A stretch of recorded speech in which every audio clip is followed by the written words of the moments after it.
Got a gavel?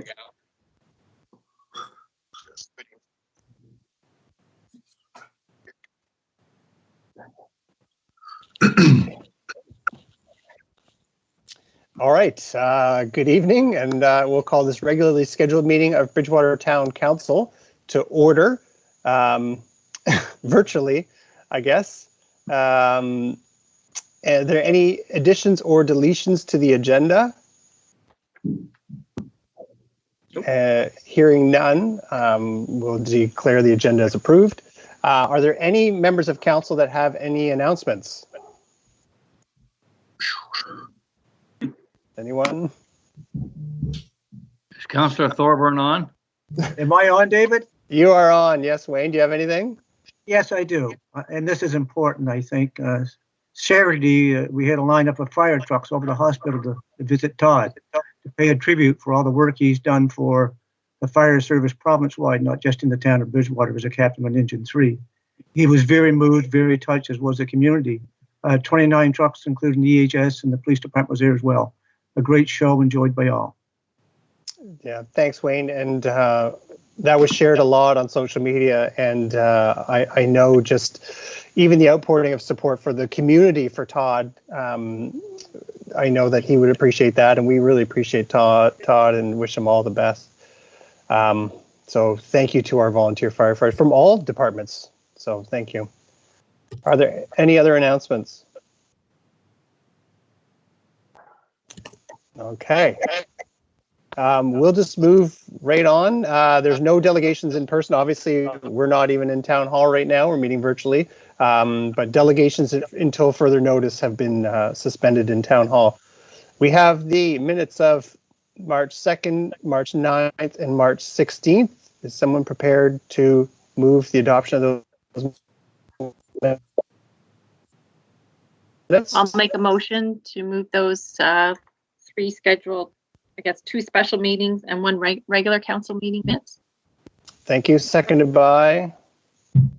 I'll second that. Okay, and so we're going to do yays and nays. All those in favor, Bill? Yay. Cheryl? Yes. Yay. Wayne? Yay. Jennifer? Yay. Michael? Yay. Andrew? Yay. And myself, yay. Okay, the minutes are approved. And we'll go down to planning items, rezoning of 12 Kensington Court, and I will turn this over to staff. Thank you, Kenzie. I'm going to try to share my screen so you can all see the presentation. Can you hear me okay? Yep. Yep.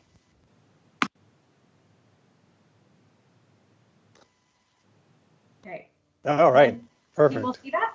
Yes, thank you. Okay, no problem. I'm just going to try and...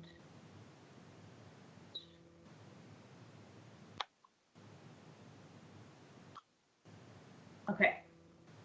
Should work. So staff received an application to rezone 12 Kensington Court from single unit residential or R1 to 2 unit residential or R2 zoning. And this would require a map amendment to the zoning map of the land use bylaw. The property owners are looking to convert the existing basement into a second dwelling unit. The basement already has 1 bedroom, 1 3-piece bathroom, and a full-size egress door, and no changes are planned for the exterior of the building to accommodate it. So the surrounding zoning of the area is single unit residential, as shown on the map there with the star. The R1 zone is that lightest beige, and the 2 unit residential is nearby as well, just at the top of each of those courts. And there's comprehensive residential, agriculture, and park zones nearby. And the surrounding uses are predominantly single unit dwellings. So the future land use map of the municipal planning strategy shows the subject property in the surrounding area designated as low density residential with comprehensive residential and open space nearby. The low density residential designation is reserved for single unit and 2 unit residential dwellings. So a rezoning is required because the R1 zone doesn't permit 2 unit dwellings unless it's through a residential conversion. However, this conversion is only for buildings that were constructed prior to August 27, 1975, and a building permit was issued for this building at 12 Kensington Court in 2001. And as you can see on the chart, the only differences in the two zones is the permission for 2-unit dwellings as of right in the R2 zone and the ability to convert up to 3 units in the R2 zone for buildings built prior to 1975. So a public participation meeting was held on January 29th. 5 members of the public attended, and comments were also received by email and through the development applications webpage. The property has a restrictive covenant, and much of the discussion was focused on this. So some concerns arose at the meeting that the covenant restricted the land use to only single-unit dwellings. However, the covenant does not specify this, and also the town does not actually have a role or authority in regulating restrictive covenants. And the rest of the discussion focused on setting precedent for higher density, the intention of the developer, the purpose of zoning in general, increased traffic in the area, and Airbnbs. And in order to consider the application for rezoning, staff reviewed the policies of the municipal planning strategy, and this included policies for residential development. In summary of those, the property is located in the low-density residential designation of the future land use map, which is reserved for single and 2-unit residential dwellings, and those are viewed as compatible and comparable to each other. And a 2-unit dwelling provides a different housing option in a predominantly single-unit neighborhood as well. And this review also included policy IM6 of the MPS. Most of this policy was met. In summary of this, the proposed use is compatible with the adjacent properties. Based on a 2018 sanitary stormwater master plan, new developments in town are not permitted to increase the frequency or volume of overflows of the wastewater system. Therefore, offsetting flows would be necessary for this development based on the addition of a unit. The road network is adequate to support the change. There are no known environmental contamination or constraints. Any costs associated with the necessary changes would be the developer's responsibility, and also the proposed development is supported by the municipal planning strategy and other town bylaws and regulations. So I wanted to summarize the analysis. The concern that arose from the policy analysis is from the engineering department, and it's that the addition to our wastewater flows. However, planning staff believe that the rezoning should be approved based on the following reasoning. So the R1 and R2 zones are both part of the low density residential designation of the future land use map, and that includes 12 Kensington Court. And this designation is reserved for single unit, 2-unit, and semi-detached residential development, as well as 3-unit residential development in certain conditions. Therefore, the additional unit at the subject property is compatible with the intent of this designation, and the use is also compatible with the surrounding uses. The sections of IM6 that were not met are related to wastewater, and they are E, the adequacy of sanitary services, water services, and stormwater management services, and P, the financial ability of the town to absorb any costs related to the proposal. Engineering staff have commented that if a rezoning is approved, offsetting wastewater is necessary, so there is no net increase to the system when density is increased. Policy IM6 states that it shall be a policy of council to have regard for the following matters, and then it lists the matters, including those two. But to have regard for means to have consideration for, or for council to give thought to.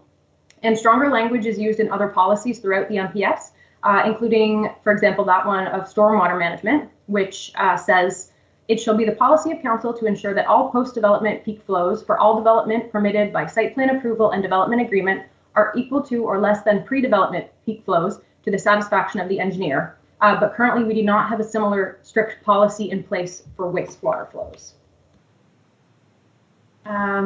So although the rezoning would allow for an increase to the number of units, it's only increasing by 1 dwelling unit. And the land use bylaw states that if the building on a property in the R1 zone was constructed prior to 1975, the increase from 1 to 2 units would be permitted as of right. So another single unit residential building in the R1 zone that was constructed prior to 1975 anywhere in town may be permitted to convert to a 2-unit dwelling as of right. Just because this one can't because it was constructed in the 2000s. And in addition, without a rezoning, the property owners could convert the basement into an additional living area with the same amenities of a separate unit. As long as they didn't fully separate the 2 living areas into independent dwelling units, these changes would be permitted as of right and would allow additional people to occupy the space still, potentially adding to the wastewater flow. Although the amount of flow added to the system in either situation has not been determined. And the town also does not regulate the amount of people in a single unit dwelling, so wastewater flow can vary amongst single unit dwellings.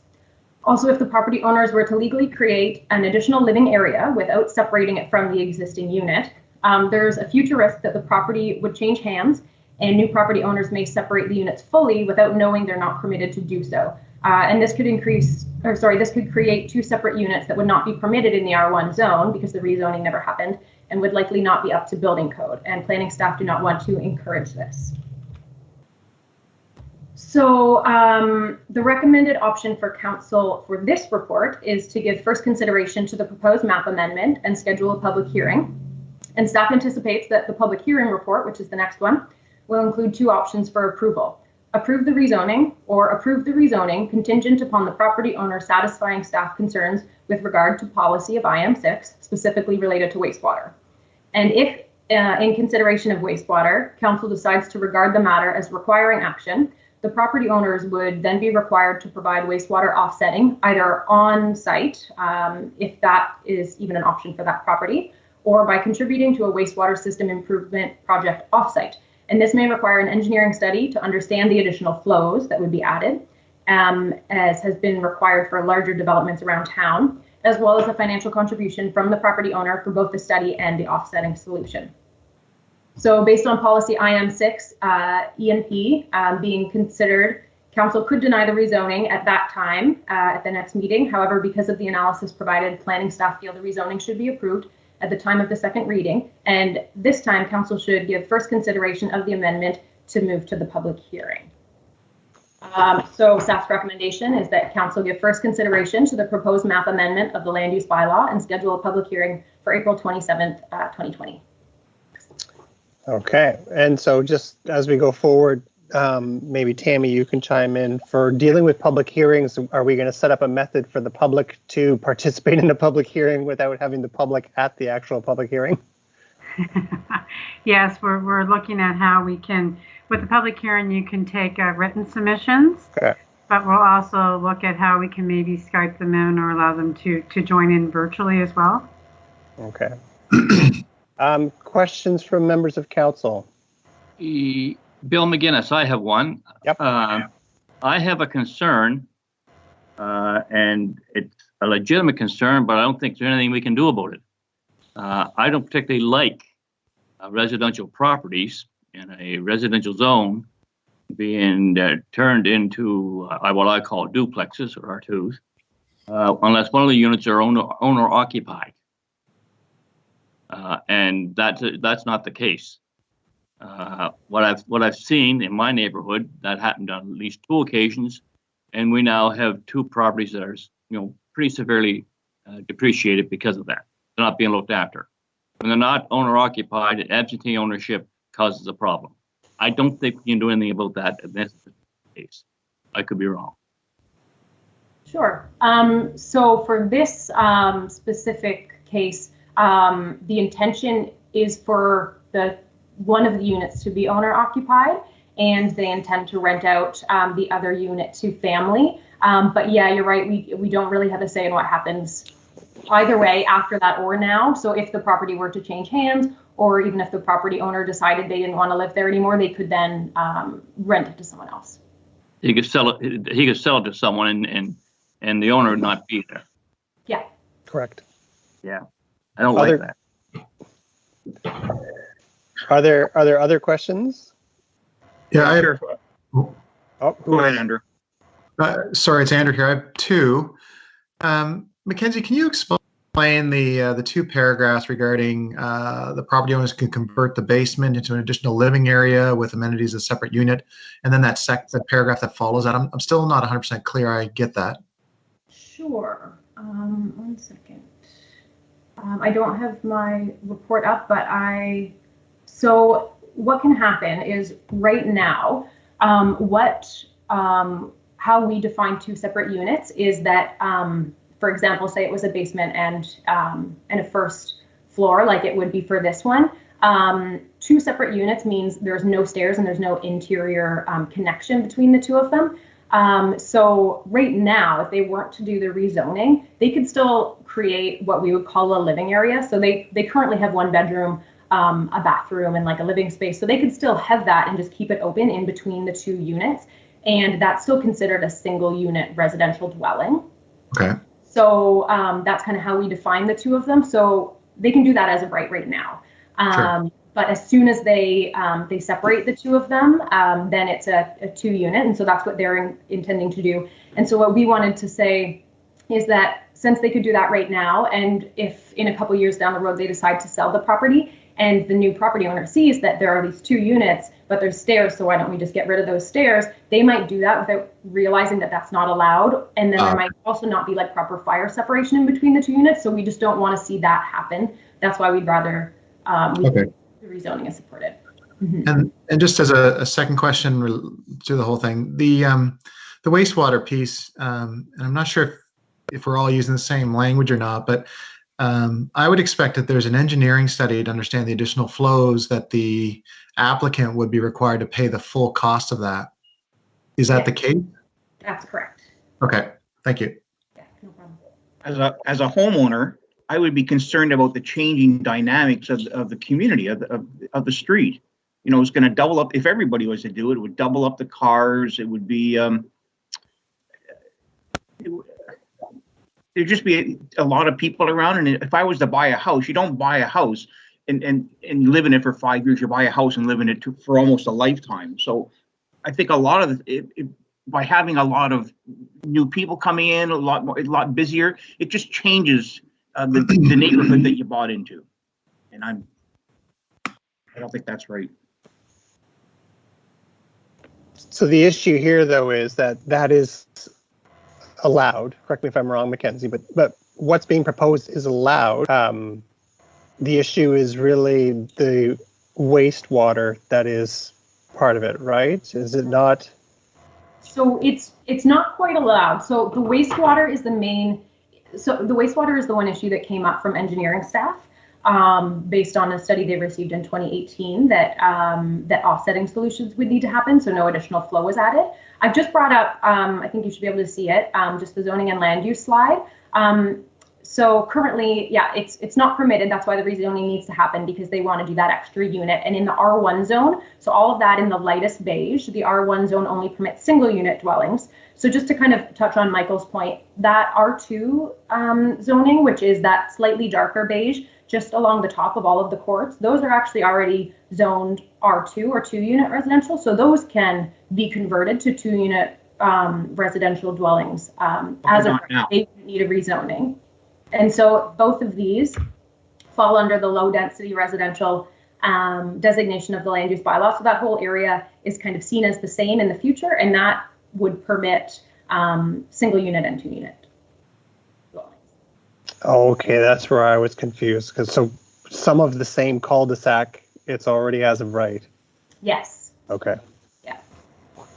Can I ask a question? Yep. Okay.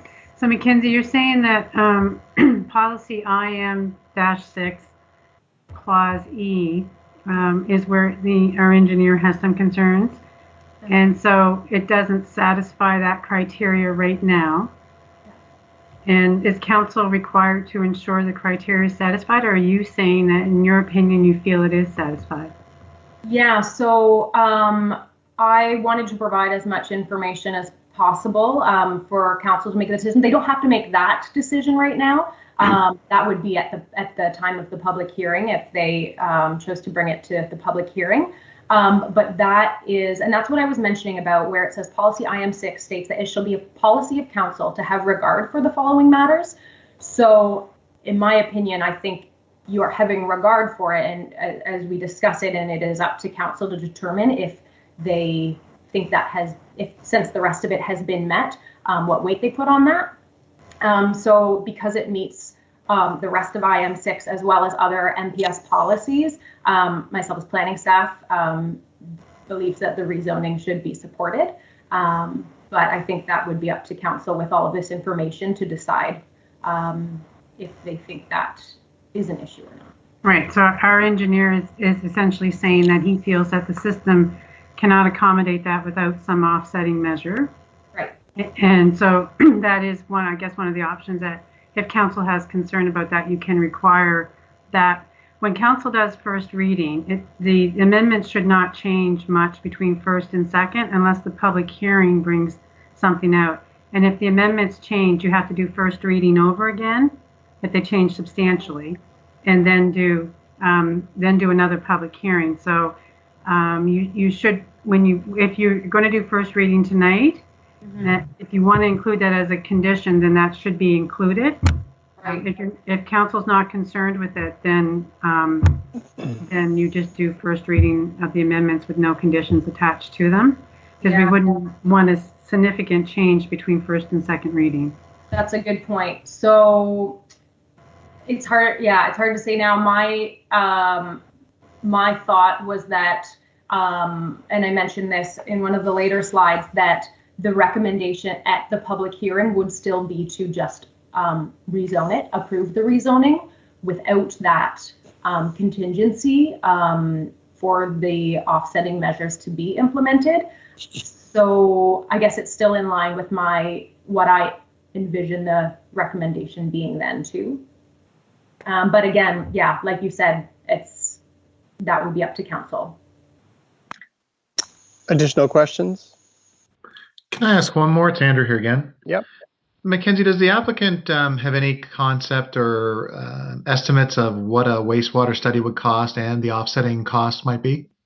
No, we haven't had those discussions with them yet. And the offsetting solutions would vary property to property. So based on experience with larger developments that have happened around town where wastewater studies have been required, they're required to determine what that flow would be. And then once that flow is determined, see what offsetting solutions there are. So in some cases, it's something on site, like disconnecting the sump pump from stormwater, from sanitary. But we don't know if there are any options for this property at the moment until that study is done. And if on-site ones aren't available, then they would look at contributing financially to an off-site solution. So when we have a property like this where they're just trying to add a unit to the current house, when I hear that they have to do like an engineering study or a wastewater study, is there no metrics just to say, listen, if you're turning a single home into a duplex, let's call it, adding 2 bedrooms, let's say 2 bedrooms, 2 bathrooms, or 2 bedrooms, 1 bathroom, or 1 bedroom, 1 bathroom, they have to go through that whole engineering phase, or is there nothing where we can draw on saying, okay, this is the average flow from a single family dwelling, you're making it a 2 one, double it, and now you have to either offset that on site or offset that through partially financing another project or something. It seems overly complicated, I guess is what I'm saying, to ask a homeowner who's trying to do essentially a renovation to do an engineered wastewater study. Yeah, I agree. And that's one of the reasons that for this property that I think since it's in the future land use map as low density residential and a few other things, I think that they shouldn't have to go through that, but we don't have anything in place right now for that to happen, for us to say, this is what you're converting to, here's the flow, here are the offsetting options. We don't have anything in place right now. Okay, it's certainly something I'd hope that we would look at in the future, just because it seems, like I said, really it shouldn't be that difficult. I get it for a larger project, right? If we have a building with 20 units or 30 units, then my goodness, you have to figure out what that's going to look like. But if someone's doing a $25,000 or $30,000 renovation, to ask them to then do an engineered study, especially when next door or 2 doors down, they don't have to do any of that. They can just do that renovation.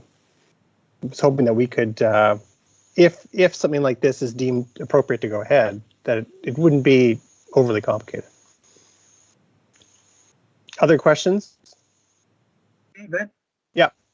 Has the fire inspector or the building inspector looked at the changes to make sure they have the proper entrances to make it safe or safe exit in case of a fire? So they'd be doing that if this were approved, and once they got the building permits, they'd be working with them then. Okay, and, thank you. They know there's one egress door, so they understand that there is safe kind of access to it already. That's great. Thanks, Mackenzie. No problem. And for a neighborhood like this, there's no pre-existing restrictive covenants or anything that would be in place to prevent that? Anything that council's doing here? Yeah, so there are restrictive covenants in place, but nothing that restricts this. And also the town actually doesn't enforce restrictive covenants. That's actually a separate thing that the developer puts on the property, but we don't actually adhere to them or enforce them. But there was concern from the public that their restrictive covenant said they could only have single unit dwellings, but that's not included in it. Okay. Other questions? How does council wish to proceed? There is a motion, but we can change that depending on what the wish of council is.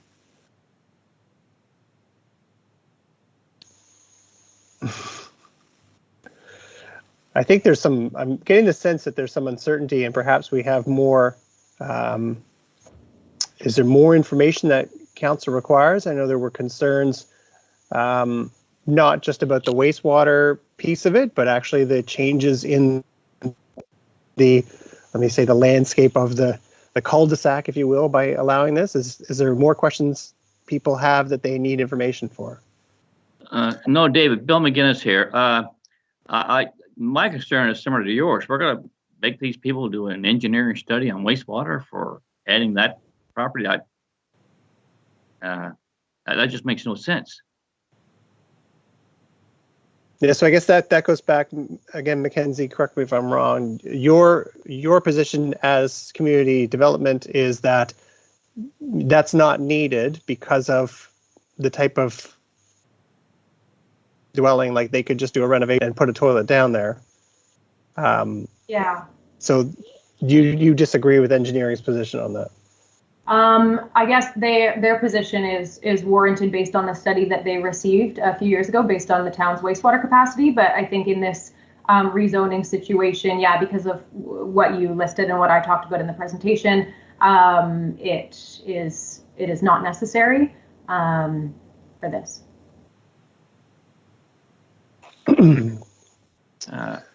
Mr. Mayor, would you like to have a motion? Yeah, why don't we put a motion on the floor? We can continue to debate. Yeah.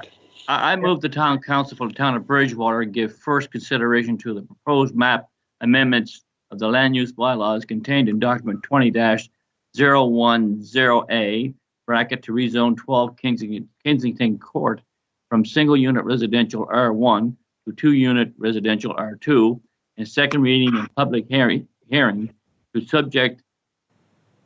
be subject to an offsetting agreement regarding wastewater being in place, tentatively scheduled for April 27th, 2020 during the regular meeting of council. Thank you. Is there someone willing to second? I'll second that, David. Okay, seconded by Wayne. Further discussion? Can I make just a question on that for clarification on the motion? Please. So the motion is requiring that offsetting measure be in place before council approves second reading. Is that council's intent? So I guess if it's not, then you need to take that you need to amend it to take that subject to an offsetting agreement regarding wastewater being in place out. Well, I was under the impression that McKinsey and the engineering department were going to arm wrestle over that. Yeah. We put it, when we looked at the motion, we put it in the motion simply because it was raised as a criteria that wasn't satisfied. But if council's satisfied that it is satisfied, then you don't need that in there. so. If the intention is to not have to have those measures in there, then it could say it would end with second reading and public hearing scheduled for April 22nd, yeah. April 27th, yeah. Skipping the other piece. And I'm satisfied with that amendment if you want to go that way. Is the seconder? I agree wholly. Yep. Okay. Further discussion? Question. Do we? Oh, Sorry. I think Andrew, you had a question. You just beat under the wire. Do we not need an offsetting agreement regarding wastewater now due to new regulations in place? Am I wrong or right? Well, our engineering department, Larry, I guess, came forward a few months ago and advised council that our system was at capacity. Right. Our ability to accommodate new development was very limited, and that's why we're doing this study. So one of the things that he's been looking at as a way to enable development is offsetting measures. Right. So his position is that any increase in flow, adding a second unit does increase flow. It's different than having a basement where you have a bedroom and a bathroom, because now you've got two full families. You know, you got double Right. everything. And so he's saying that that's adding additional load that the system doesn't have the capacity to handle. So we need to offset that. If you're going to put more in, you got to contribute to Right. something that's going to take it out, to even it out. And that's why he's recommending it for this, as well as other developments. So I guess my concern is, hypothetically, what if more and more people decide to do this as an offset, as a financial measure, given the state of affairs this town is in, or this county's in, or the country's in? Then have we set a precedent here by not including an offsetting agreement, I guess? Does that make sense? Well, I think you have to have rationale why, in this case, you feel it meets the intent of that criteria. So Mackenzie's giving you an opinion that, if it was a pre-1975 house, it would have been allowed. There may have been a reason why 1975 was put in there, but that's some rationale that's provided, as well as the fact that you can have a living unit down there now and have, say, your parents living down there, as long as you don't close and separate off the two units. So there's some rationale for saying it's not as significant an issue in terms of saying it doesn't meet the criteria. Our engineering department is looking at it from a flow perspective and saying, you create two units, you got two dishwashers now, two washers, washing machines, Right. two Right. families, So, I mean, technically that's correct. It's just a matter of whether or not you feel that's enough to say that policy is not met. What happens if Yeah. 20 houses did it, or 15 or 30 houses? That's the That's issue. the problem. Yeah. We'd be setting a precedent. Yes. Yeah. Yeah, it's So- that so we is, should- you'd have to look at it with the same lens when you look at, as long as the rationale was the same with other units or other properties that may want the rezoning in that area. I don't know historically if we've had a lot of requests for rezonings there. So I guess, If I could, oh, yep, sorry. sorry, it's Jessica. We have had some rezonings in recent years. So we did have one up in that area just last year, and this was not raised as an issue. But Jessica, in fairness, that was before engineering came forward to us and told us we have a massive wastewater issue. It was around the same time as it was becoming known. And part of the issue, in addition to the capacity, is that we need to get some better policies in place to address this and close that gap Right. Okay. on the land use perspective. So I guess Can I my ask a question? yeah, oh, yes, sorry, go ahead. Sorry, David. Is there any way for us to kind of, I guess, sort of pause on this for a moment and look at on-site, what we can do on-site, and then decide from there if we want to proceed with, engineering and, the kind of the bigger end of this, or if something can be done on-site, great. If it can't be done on-site, then we have to make this decision at that point, whether we're going to require that or if we're satisfied to move forward. And that's kind of where I was going. I think that's a great point, Jennifer. Or so if they can't deal with it on site, instead of also going through the engineer, that's where I was saying, can we not just figure out some kind of to offset this? It's going to cost you $1,000 so that we can mitigate that somewhere else. We do that with developers now, right? That can't offset that on site. We set a price for what it's going to cost to offset in other projects, right? So instead of I just think it's a hugely onerous task for a homeowner to go through an engineered study. Why can't we just come up with this is what it's going to cost? Yeah, so there's kind of three parts to the wastewater study. The studies that have been done, it's first determining what the previous flow, or I guess the current flow in this case, of the property is. And then the second thing is what the additional flows will be, and then it's what offsetting solutions are. So as of right now, we don't know what the current flows are, so there would have to be some work done. And to Jennifer's point, in the past, it has been up to the developer, and that's kind of where I guess part of IM6 comes in, is that part about the financial ability of the town to absorb any costs relating to the proposal. So right now, the wastewater study is absorbed by the developer. So I actually don't know what engineering's stance would be on that, if they have the ability to figure out what those flows were, and then, like you said, set a price or a solution, because we haven't done that in the past. So I'm not sure at this moment. So I kind of feel like it's the original motion with the mitigating factors that we need in place, but something that we hope is solved through on-site. It's something that really avoids the whole engineering. Yeah, so I don't, this is coming from not an engineering perspective, but I know that because the development was from the 2000s, it's new. There are currently separated sewers in the road, so they're not combined. And one of the offsetting measures for other developments have been to like remove the sump pump connection, the combined sewer or something like that. We don't know what the laterals are from the development to the road, so they could actually be combined, but we don't know.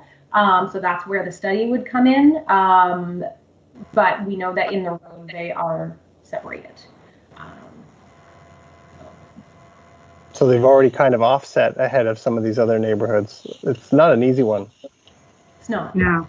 My understanding from talking to our engineer this afternoon is that they would be required to hire someone to provide that analysis about if there's anything left on site that they could do, and if not, then they would have to look at offsetting stuff, and that's where they would have to look to the guidance of our engineering department for what types of offsetting measures there would be, what projects are we working on that they could contribute to, those types of things.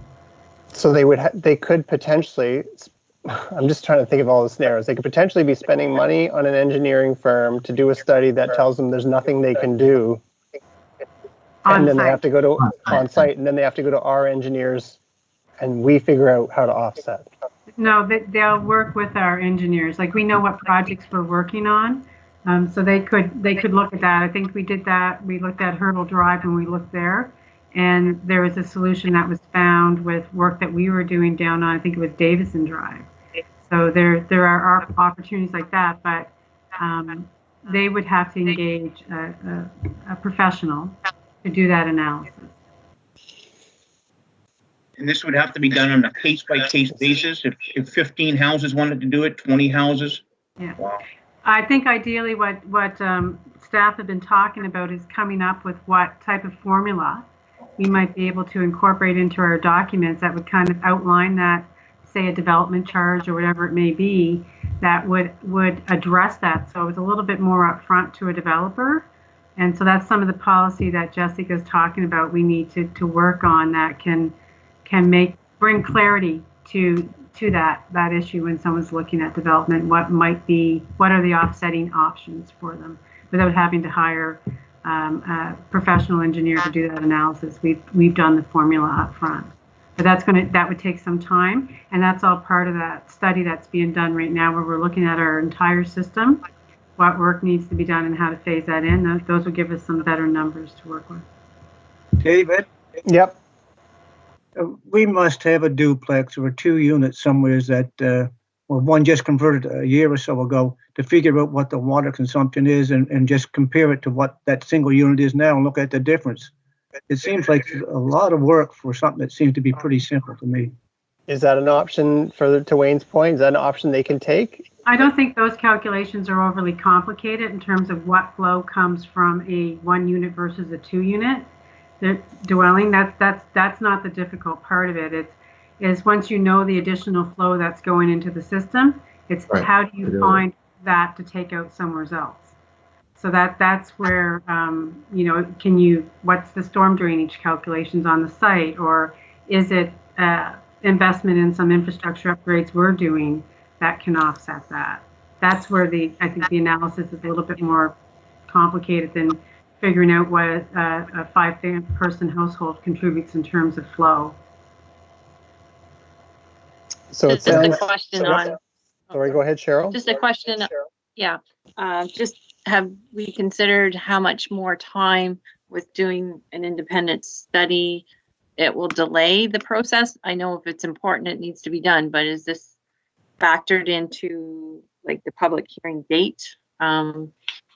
Just wondering the time scope to get the offsetting agreement. I know we were talking about amending the motion, but I just wondered with Mackenzie's opinion of the added time, does that impact the overall project?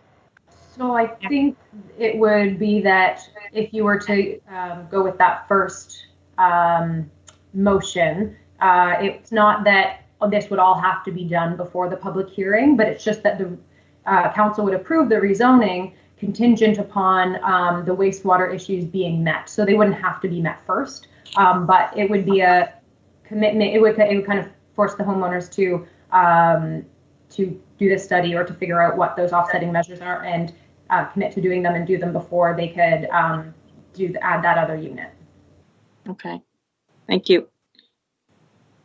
So it sounds like I'm hearing that we need to actually go back to the original motion to get some clarity on what that is. Is that what others are sensing as well? Yep. Yeah. Yes. Okay, so if I go back to the mover, Councillor McGuinness, you originally moved the full motion with the offsetting measures needing to be worked out. Yeah. You're going to continue to move that one? I am. Wayne, you seconded that. You good with that? Yes, I am, because it doesn't say they have to do a study. They just said they have to do an agreement. Yeah, they have to come up with something they agree on. Be part of the agreement, though. They would have to do the study to figure out what those options are and then commit to those options before doing the rezoning. So that motion does mean that they would be doing the study. Okay, I didn't read it that way, but if you did, I guess that's all that's important. Okay, any other questions? Everyone understands the motion? Yep. Sorry, can I ask a question? Yes. So I just want to confirm that this, because we read the motion a while ago, this is to move to the public hearing with that in mind. Yes, Timmy's not. Yes, to move to the public hearing, but with the offsetting measures being part of that. Yep. Yep. Yep. So public hearing will be April 27th. Bill, yay or nay? Yay. Cheryl? Yay. Wayne? Yay. Jennifer? Yay. Michael? Yay. Andrew? Yay. I'm a yay myself. So thank you very much. Thank you, Mackenzie. I feel like we're so informal here. I'm not saying counselor this, counselor that. I'm just we're all at home and a couple are in the office. I just feel like we're just having a conversation here. So you gotta make the best of it. Okay, our next item, I'm glad I have my glasses on. I'm trying to read the agenda on my phone because I don't want to keep flipping back and forth. So reports and recommendations. No, I skipped one.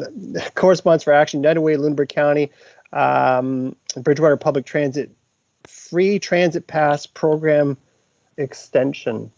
So I'm declaring a conflict. Okay, thank you. Councillor Graves is declaring a conflict. Tammy, did you want to walk us through that? Yep, sure. So the request is for us to continue with the program of providing passes to the United Way, who in turn then distributes those to organizations. So I did actually ask Mackenzie, who's now I think offline now, but I'd asked her to provide some numbers in terms of what we had distributed thus far, because council had received this request previously and granted it. So we have distributed 4,100 tickets to the United Way, and we presently get monthly updates from them. And based on the last update, they've distributed 3,541 to organizations. Of those, we've had 1,938 tickets redeemed. So the tickets do have a value, and we estimate that the 4,100 tickets are around $7,380 in terms of value, in terms of cash value. So for every ticket that's not redeemed, it is a liability that we have to account for because it's out there, right? Even though they haven't been redeemed, there's no expiry date on them. So staff have actually looked at this and suggested that if council wishes to see this continue and continue to provide those transit passes to the United Way, who then in turn provides those to other organizations, that we may want to consider looking at an expiry date, as well as just formalizing it a bit with a letter of understanding that basically says that we'll continue to do what we do. The United Way will continue to report on how they've been distributed. We'll continue to reconcile what's been redeemed with the report we get from the United Way, and then we know what's kind of out there still. And come March 31st, 2021, if there's an expiry on them, then we don't have to, that liability disappears because they're no good anymore. So that's the suggestion that staff have, that you want to do that.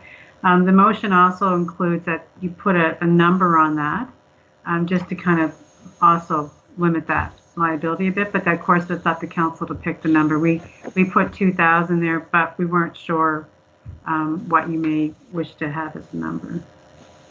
And we haven't handed out more than we haven't had redeemed more than 2,000 a year. The numbers I got from Mackenzie were 1,938.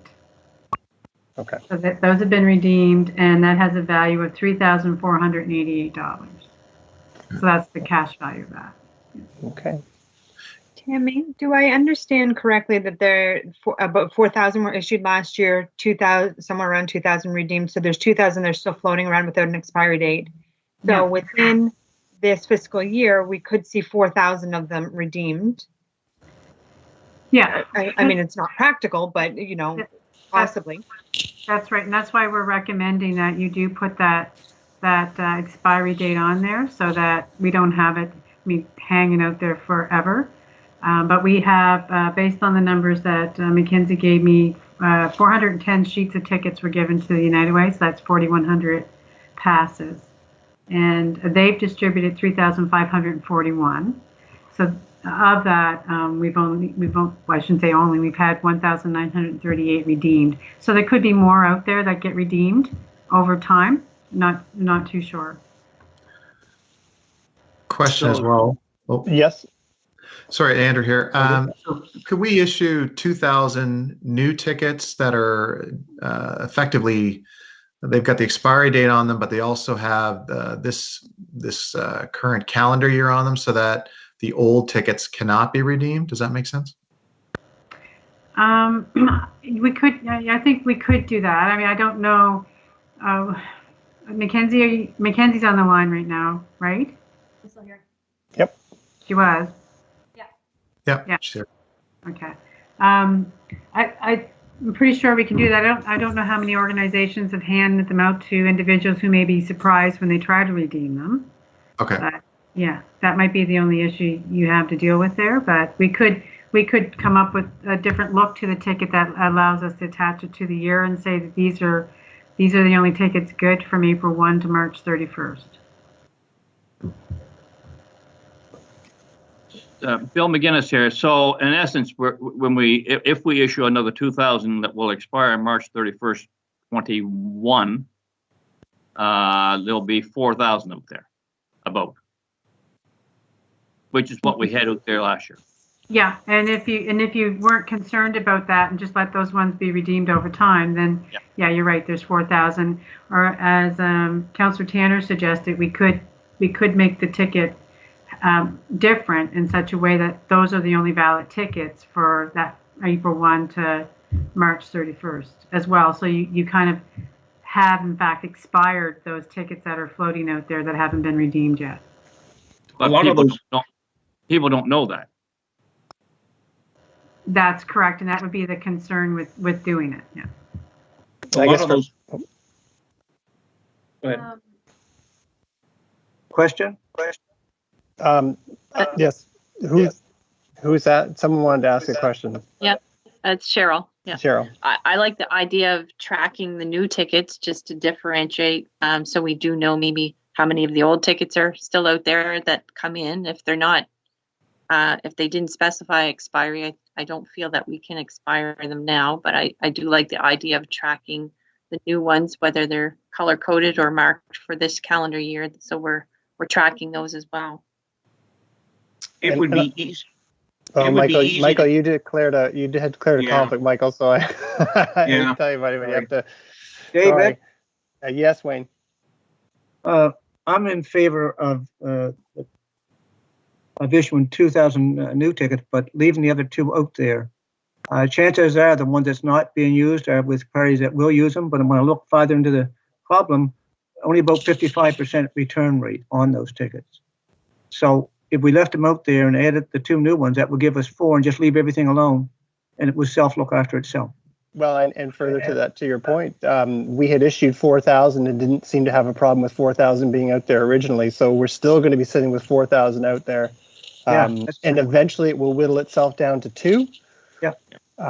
So I feel like we're all kind of on the same page. I do like the idea of having the 2 different kinds of tickets so that we can track the old ones. So that way we will know eventually, okay, we're down to just the 2,000. But not expiring out those ones that are out there now. Does that make sense? Yeah. Yes, to me. Don Okay. actually suggested that maybe we could also, for the ones that the United Way still are hanging on to, those haven't been handed out. We could ask that those be returned if you wanted to retire them without impacting people who might have them on hand and think they can use them. Yeah, I think that's probably wise. Yeah, from my understanding, this is Mackenzie, their United Way has distributed most of the passes they have, but there's still a couple hundred, I think, that they might still have. However, that was based on our last monthly update from them. So they may have given them out in this time, but there still might be some to get. Just to clarify too, the idea of tracking passes, this is for staff, not for drivers, right? Because the tickets are supposed to be discreet, and they are just used as cash, so the driver can't really check them to see if they're expired, because they are supposed to just be used as cash. They're small tickets, so I guess if we were to differentiate the new ones for this year from next year, it would probably just be something that staff would add, and then once they were redeemed, we would see that difference on them. I think so. And then we would further to that, I think people would use them, right? If they see there's an expiry date on them and they've been given them by the United Way, then or another group, they're likely to then say, oh, I have to use this. Versus something with no expiry date, I feel that it actually holds less value with no expiry date because there's no incentive to really need to use it. You know what I mean? Do you want a motion? Yes, please, if someone's prepared. I am. I would move that Town Council for the Town of Bridgewater direct staff to extend the Bridgewater free transit pass program with United Way of Lunenburg County, including the exclusion of the letter of understanding for the 2020-2021 fiscal year, including the following terms, with a maximum number of tickets being issued being 2,000 with an expiry date of March the 31st. I'll second that. Seconded by Andrew. Yeah, just one question. Bill McGinnis here. That's March 31st, 21. Correct. Right. Good point. 2021. Okay, further discussion? Question? Question being called. Bill, yay or nay? Yay. Cheryl? Yay. Wayne? Yay. Jennifer? Yay. Andrew? Yay. And I'm yay. So motion is carried. Thank you. Councilor Graves, welcome back. Thank you. Our next item, we're going down to reports and recommendations. It's carry forward of the 2019-20 capital budget. And are we turning this over to Dawn? Sure. This is the annual request to council to carry forward capital projects that aren't completed or expected to be completed by March 31st. The numbers totals are large this year, but there's a couple of very large projects. One of them is the anaerobic digester cover at the wastewater treatment plant, which I understand is almost complete, but may not be quite complete by March 31st. There's the smart cities, 1.2 million, and that's a 5-year project. So you're going to see that every year, and the number is going to get bigger. And then a couple of others. There's the business park infrastructure for 900,000. There's the bus, which is out for RFP right now for 600,000. So a number of large projects on there. So we're looking for council to approve the carry forward of these into the following year so they can be completed. Thank you. Are there any questions from members of council? I'll make that motion if you wish. Yes, please. That town council for the town of Bridgewater approve the carry forward of 2019-20 capital budgets to 2020-21 as contained in document 20-00066. Thank you. Seconded by? I'll second that. Councillor Fugier will. Oh, I think Councillor McDonald was seconded that first. Sorry. Any further discussion? The Question. new highway signs look great. Yes, we need more. We need more signage. We need. I'd love to see something under one of our highway signs that says, home of whatever, smart cities, things like that. We'll get there. Ready for the question? Yep. Councillor McGuinness. Question being called. Councillor McGuinness. Yay. Okay. Councillor Frazier. Yay. Councillor Thorburn. Yay. Councillor McDonald. Yay. Councillor Graves. Yay. Deputy Mayor Tanner. Yay. And I am yay. Thank you. Motion is carried. Going down to Heritage Advisory Committee citizen appointment. Love it when volunteers step up. Is someone prepared to make that motion? Yeah, I can do that. Councillor Graves. Yeah, I move that town council for the town of Bridgewater appoint Sharon Whiting as citizen representative to serve on the Heritage Advisory Committee for a 3-year term, effective immediately to March 2023. Seconded by? Me. I'll second that, Jennifer. Oh. This is hard. So we'll get used to it, I guess. So we'll second it by Councillor McDonald. Any further discussion? That'd be great. Bill? Yay. Thanks, Cheryl. Yay. Wayne? Yay. Jennifer? Yay. Michael? Yep. Yay. Andrew? Yay. And I'm yay. The motion is carried. Thank you. So I had a question before we got to this next one. Tammy, I guess we still need to do this next one, the council meeting virtual attendance, or now with the directive under the minister, can we skip that one? I think we can skip it now. Yes, just for the public who are wondering why we're not meeting in town hall, we have been directed by the Minister of Municipal Affairs that we must meet virtually. So we are complying with that until further notice or changes to that. So we'll go down to business arising unfinished business. We have the Pro Kids policy there. We discussed this the other day. Is there further discussion? Nope. So the idea is to kind of align it with the other policies that are in place around the region. Someone prepared to make that motion? I can make motion, Cheryl. Thank you, Cheryl.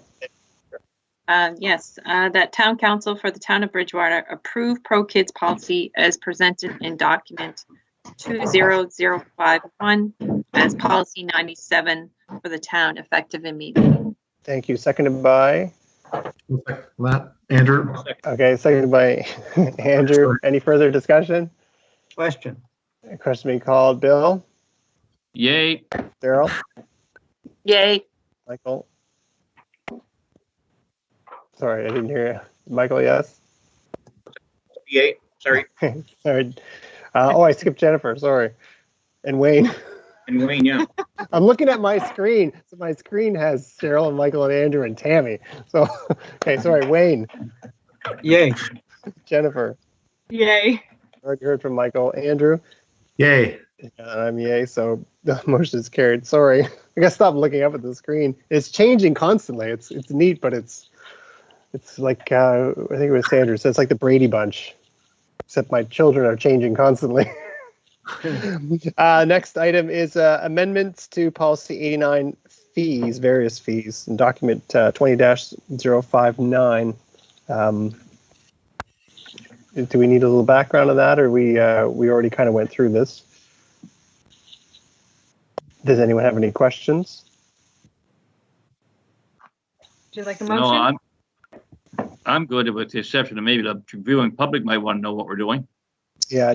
Does Tammy, can you maybe just give us a quick background on this one for the public? Sure. So prior to budget every year, we look at our fees to determine where we may want to see changes based on following market trends of other municipal units or just the cost of providing the service ourselves. So some of these came out of direction that was given by council during the last budget deliberations, where we were asked to look at, say, cemetery fees and compare those to other places and propose some changes there, as well as building inspection and fire inspection. So we looked at all of those, and what you have before you are where we recommend that council give consideration of fee changes. In terms of budget impact, it's not significant. It's fairly minimal. So approving or not approving them won't have will have a nominal impact on the revenue that we have projected in the budget for next year. In fact, I'm not even sure they're in there because they're that small in terms of its impact, but they do reflect more the cost of providing those services. Okay. Questions from members of council? Would you like to have a motion, Your Worship? Yes, please. I move the Town Council of Town of Bridgewater approve the revised fees policy as presented in document 20-059. Is policy 89 for the town, effective immediately. Thank you. Seconded by? I'll second that. Andrew? Seconded by Andrew. Further discussion? Hearing none. Bill? Yay. Cheryl? Yay. Wayne? Yay. Jennifer? Yay. Michael? Yay. Andrew? Yay. And I'm yay. Motion is carried. Next item is amendments by policy to land use and subdivision bylaws to align with policy 89 fees. So is this just by extension kind of a continuation of what we just did? Yeah, what we're doing is taking the reference any fee amount out of the land use bylaw and subdivision bylaw and just making reference to the fact that they exist in the policy that we just amended and revised. And we can do these amendments by policy, even though they're bylaws, because the MGA provides for amendment of fees in your planning documents by policy. Okay, thank you. Any discussion? Would you like to have a motion? Yes, please, Wayne. Okay, I would move that council of the town of Bridgewater approve the policy to amend land use and subdivision bylaw fees as presented in document 20-057A as policy 98 for the town, effective immediately. Thank you. Seconded by? Cheryl will second the motion. Okay, thank you, Cheryl. Further discussion? Question. Question being called. Bill? Yay. Cheryl? Yay. Wayne? Yay. Jennifer? Yay. Michael? Yay. And Andrew? Yay. And I'm a yay. Motion is carried. Going down to new business. Municipality District of Lunenburg 2020-2021 REMO operating budget. Document 20-064. Tammy, do you want to just run us through that, please? Sure. So this is what's being proposed for 2021. It was approved by the Regional Emergency Management Advisory Committee. And you can see that the town of Bridgewater's share last year contribution was $13,507, and it's proposed to increase to $15,702, so a $2,194 increase. And looking through the budget, some of the significant increases are in the website. So we're looking at some increase there, but we're decreasing the Narcan kits too, so that kind of balances each other out. Wages is the big piece there. So we went from a be a remote coordinator that was on contract working, I think it was like 14 hours to 20 hours a week, and we've gone to a full-time regional emergency management coordinator. So that has resulted in an increase of around $15,000 in wages, with benefits to accompany that as well. And professional development fees, of course, are reflected there as an increase because we have the full-time position now. So that's basically the change, is moving from that part-time to that full-time. And the increase was just slightly over $20,000 for that. Okay, thank you. Questions from members of council? It certainly is a position that's busier and busier. Ready for a motion? Yes, please, Andrew. I move that town council for the town of Bridgewater endorse the recommendation of the REMO Advisory Committee and approve the total 2020-2021 REMO budget of $125,000 as presented in document 20-064. Seconded by? Bill will second that. Okay, thank you, Bill. Further discussion? Question. Question being called. Bill? Yay. Cheryl? Yay. Wayne? Yay. Jennifer? Yay. Michael? Yay. Andrew? Yay. And I'm yay. Motion is carried. Thank you. Next item is Lunenburg County Multipurpose Center Corporation board amendments, and appointments, and alternate. I'm just kind of looking at this, and are we just kind of ratifying something we already had? The only change is council did approve I think in 2018 actually, amendments to the Lunenburg County Multipurpose Center Corporation agreement that would change the board composition to elected representatives only. Yeah. You used to have members at large, so you proved that. And then more recently, the board had recommended changes to the agreement that would allow for an alternate member. Right, so these require council's approval. Yeah, so what you have is the agreement that has both changes in there, because the District of Lunenburg hadn't finalized their approval of everything. So in terms of having an agreement that we could both execute. So now we have that, and it's really what you're approving that you haven't approved is the alternate member. Okay, perfect. Thank you. Someone prepared to make that motion? Sure, I will. It's Jennifer. Thank you. Thanks, Jennifer. I move the town council for the town of Bridgewater endorse the recommendation of the Lunenburg County Multipurpose Center Corporation Board and approve amendments to section 6A, A and B of the Lunenburg County Multipurpose Center Corporation Agreement for the appointment of an alternative board member and execution of the amended agreement as presented in document 20-065. Thank you. Seconded by? I'll second that, Andrew. Thank you. Thank you. Andrew, any further discussion? Question. Question being called. Bill? Yay. Cheryl? Yay. Wayne? Yay. Jennifer? Yay. Michael? Yay.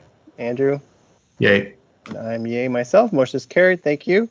Ratification for changes in transit service. Yeah, so I mean, we made transit free during this crisis, along with the other measures we put in place. So this is to formally ratify that decision, that currently while transit is still operating, it is free. Are there any questions about that? The only question I have is Bill here. Yep. The state of emergency that the province is under, no more than 5 people can gather in one spot. Is that allowed on the transit? Yes, so the transit is considered an essential service, so it is exempt, yes. Okay, great. Yeah, and at this time, our transit is still running. I contacted HRM for some further information. So right now, I believe we're kind of following their lead in terms of with our buses still running. I know some other communities have pulled their buses off the road. Our ridership is certainly well down, but there are still people relying on it. And of course, this situation is changing every day. And so it'll be at staff's recommendation if at some point we need to pull the buses off the road that happens. Okay. Would you like to have a motion? Yes, please. I move the town council for the town of Bridgewater confirm and approve the action taken by staff to temporarily suspend transit fares. Thank you. Seconded by? Cheryl will second the motion. Thank you, Cheryl. Further discussion? Question. Question being called. Bill? Yay. Cheryl? Yay. Wayne? Yay. Jennifer? Yay. Michael? Yay. Andrew? Yay. I'm yay myself, so unanimously passed. Thank you. Our last item is residential and business relief. So this is going to be the beginning of probably a discussion that we have continuously throughout this crisis. So I'm sure you have heard from residents and businesses concerned about what happens when tax bills go out and taxes are due. We know that there are job losses in the community. We know there are businesses that cannot open, therefore they cannot actually make any money at this point. So tax bills go out at the end of April and are due at the end of May. And so we do have some time to start figuring out all the available options, which right now we don't know what all the options are. The town municipalities do have the ability to borrow against its tax revenue and a certain amount, I believe half of 1 year, Tammy. So half of 1 year. But right now we don't know how long we're going to be in this. What we also don't know is what the provincial government or the federal government will put in place for municipalities. So if we have to borrow against our taxes, if we defer taxes for people, we have to borrow in order to keep services running, because people have to remember that if we don't have a source of revenue, we have to somehow pay for the services that continue to operate. It's short-term borrowing. It's from a bank. It's from a bank that's probably going to apply an interest rate. So as we are, stewards of the public purse, we need to make sure that we're borrowing money that's in the best interest of the taxpayer.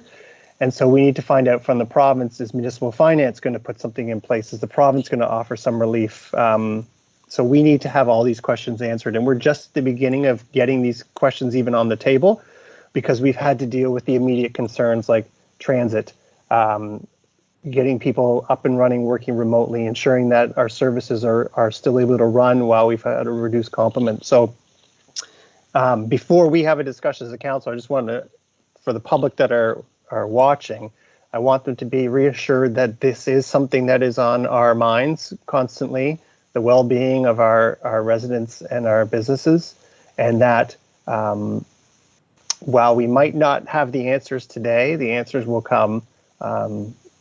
So we're still new at this, in the really, like I said earlier, we're at the beginning of week 2 of this crisis, and so more answers will come. So I'm not looking for direction today from council. Staff is out there gathering information. Are there questions though from council? No, just one. So let's start with Jennifer, and then we'll go to Bill. One thing that I'd like to make sure is considered as we start this planning is that when you defer payments, then there's repayment, and to hit businesses who have been suffering for a period of time with a bill that's kind of been building, how are we going to phase that repayment to make sure that we're not, just sending out a bill when everything is kind of back to normal and expecting them to pay a large sum of money all up front? So I'm sure staff have considered that, but just to make sure that it is part of the discussions that, it's unrealistic to ask for it all back at once. Yep, no, very fair point. So yes, everything's on the table. Bill? Yeah, the only other comment I make is the fact that half of the bills are due May 31st, not the total bill. Correct. Yes, thank you. I think that's good clarification. Thanks.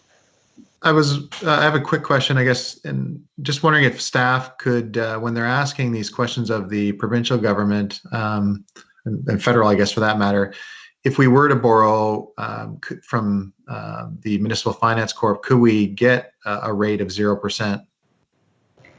I think I'd have to defer to Dawn about whether we could even use Municipal Finance Corp for temporary borrowing, because they're traditionally long-term when you lock something in.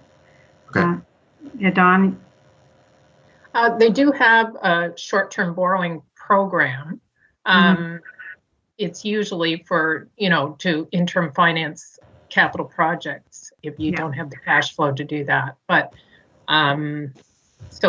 but this is extraordinary times. So we'll have to ask those questions to see if that's something that they might be able to accommodate. Okay. Yeah, and then that's a valid question. If there's going to be supports put in place for businesses and other groups, there needs to be support for the municipalities across the country that support those businesses. Because to Jennifer's point, we don't want to hit them with a big bill while they're just trying to rebuild. But that means we have to have money somewhere. Otherwise, we have to start scaling back services that I would argue are going to be even more desperately needed, especially things like transit, when people are now going to start struggling to pay for their car payment and have to give that car up potentially. How are they going to get around? How are they going to get to their job? So, like I said, everything is on the table right now. Further questions? We're just speaking of the business community at this point, right? That option's yours, really. Yeah, I think at the beginning of this, we have to talk about everybody. I think the obvious one is, of course, businesses, because some of them get a bill in the tens of thousands, and we know for many of them, they legally cannot be open. So there's zero income.